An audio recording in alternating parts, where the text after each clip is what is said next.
encounters in D&D suck. At least that is what is to be believed if you go to any Reddit thread or comment section on the matter. And yes, that is a taco butt.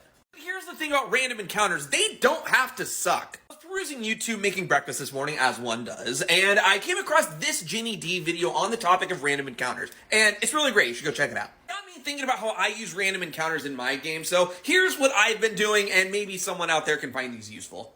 As always, you're your own DM. Do whatever's going to be most fun for you and your table, so just, take these with a grain of salt. Before we get into it, don't forget to hit me the like, follow, subscribe, hit that bell, all that fun stuff. Let's get into it. 1. Use random encounter roll tables. There is a ton of free great roll tables that you can find online, and they're even environment specific. Number 2, if you use roll tables, remember that you don't have to use everything on the roll table. While the dice do in fact tell the story, remember that you're the one in charge. If the party goes to sleep for the night and you roll on a random encounter table to see what's going to take place the next day, and you happen to come across something that just doesn't sound like it's going to be fun or just isn't really relevant to what's going on, you can skip it and have nothing happen. If the party's already pretty beat up and you happen to roll a random combat encounter in the middle of the night, you don't have to do that. Likewise, if your party is really excited about going and doing something, you happen to roll on the random encounter table that they come across 2 gnomes arguing about what happened on last night's episode of Real Housewives of the Feywild, you don't have to have them stop. You don't have to include it. And yes, I just made that last thing up, so feel free to use that in your campaign. Just let me know how it goes. There you go, free random encounter. And number 3, random for who? If you're a DM who just prefers to have everything pre-planned, that's perfectly fine. There's nothing wrong with that.